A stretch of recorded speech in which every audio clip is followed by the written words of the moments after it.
Hey, what's up, champ? Coach Nate here, founder and owner of Nate Brigadero Fitness, creator of the 7-day OCR planner and the 12-week OCR Champions program. Now, this is a continuation of our indoor survival guide. This is going to be our second tip, but kind of the third video in the series. Yesterday we talked about just establishing really good routines and how that's going to really help establish that normalcy in your now normal day-to-day life, which is going to be mostly indoors these days. So when we're talking about the mental game, I just want to share with you 4 tips on how to win the mental game on the home front, just so that you're not getting stir crazy and getting too anxious and then, getting into destructive patterns. One of the biggest things here, step 1, is declutter. So when I'm talking about declutter, it just means organize your space. You want to have a really organized, efficient way of moving through your house. Everything should have a place. It just creates a little bit more internal organization as well, just so that you're not focusing on all of these other things that can give you anxiety. I know for myself, when I have a messy area or I have just things all over the place, I don't know where things are, I can't find something, I spend a lot of time looking for something, it just creates that anxiety and just all these other negative emotions start coming up. So you just want to have just a nice place that you can sit, rest, and then just kind of move through a space comfortably and evoke some of those positive feelings, right? That's really an important part of just kind of winning that mental game. And that's kind of the first part. Now, the second part here is, we kind of touched on this yesterday, is journaling and meditating. So it's a routine-based practice, making sure you're doing this at least in the morning a couple times a week. If you can do it every day, you're going to get way more benefit from doing this, but you want to journal and meditate every day if you can. Now, you don't have to do this for extended periods of time. I found 5-minute journaling and a 2-minute meditation. You can fit that in your morning very easily. I would do it in the morning and the evening if you can. It just allows for that routine and that consistency. And you're also going to understand where your focus is going day to day, and you're going to see patterns. And that's why it's important to do that as much as possible. You're going to get better at that process. You're going to learn how to actually focus your energy and attention to things. And you're going to learn where your thoughts are coming from. And sometimes you're just going to learn that thoughts don't come from anywhere. They're just in your head, and you can control and just distance them and get rid of them. You don't need them. So that's a great practice just to win that mental game up front.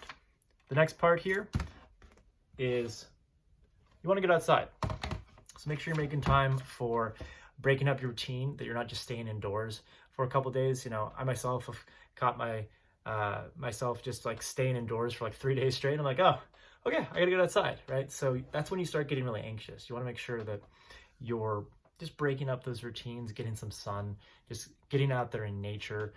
Just go for a walk, jog, bike, swim. Still follow those normal protocols that the CDC, WHO is recommending. That's the whole reason why we're doing this. So don't congregate in crowds, making sure that you still have that 6-foot separation and you're still doing the social distancing. But it doesn't mean you can't get outside. So go outside, go for a hike, get out there in nature, and just enjoy that solitude and that quiet of being in nature and just observing, what's happening outside. That's gonna help just get you some good fresh air and just get you moving and get you back in your body. And the last part here, just rewrite this guy. Part D is get creative. Okay. Now, what I mean by get creative is you want to channel a lot of this pent-up energy into something productive. Some of us, we're not able to work anymore because of various circumstances regarding the work that we do. Maybe we can't go to work for some time. So in order to channel that energy into something productive, we need to see what interests us. That's why I think the journaling and meditative practice will help, because it's going to quiet our mind and get us back into what we believe and what we care about. And that's going to start that journey into personal development, into skill development, into just anything that interests us. So start that journey into something that interests you. And if you're not sure what to do, just remember that clarity comes from engagement. You have to do something. So get out there and do something, learn something. You don't necessarily have to go outside and start trying to volunteer and do things. You're not going to be able to do that anyway. You should look for courses and skills that you can do online. You know, there's plenty of programs out there that you can take for personal development, and I'm going to link some of those below. There's a lot of Ivy League schools have over hundreds and hundreds of courses that you can take online for free on everything from humanities, you know, history, math, economics, personal development, business development, negotiations, all sorts of different types of skills. And that's going to keep you occupied during your downtime when you're not doing, you know, various other tasks, taking care of your family or your loved ones. That's a great way to just channel that energy into, you know, investing in yourself. You want to make sure during this time that you're actually investing in yourself and you're not just zoning out at the TV, letting other people put information in your head. You want to make sure that you're learning where your thoughts are coming from, getting more in touch with you, building on some of your skill sets, so that at the end of this, when you come out of this, you can become a little bit better, you can learn a little bit more, and you can apply some of those skill sets that you did learn during this time. There's also some great resources for virtual museum tours. So, you know, you can go around learning from museums. You can learn from various different experts on these Ivy League courses. So there's plenty of things that you can do. And you can even support some local businesses that are offering, you know, various products online.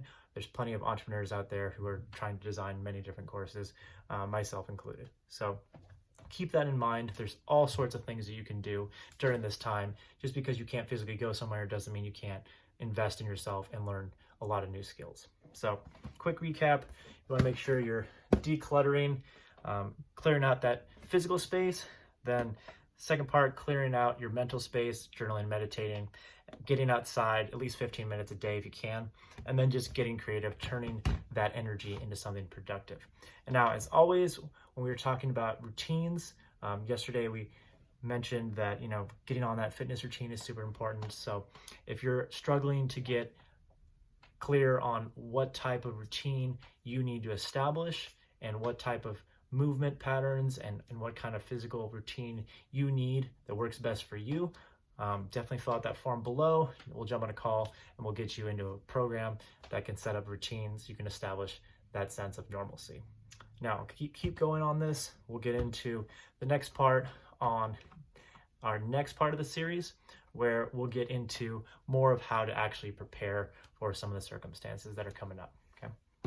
So see you in the next series. Stay safe, take care of each other. I'll see you in the next video.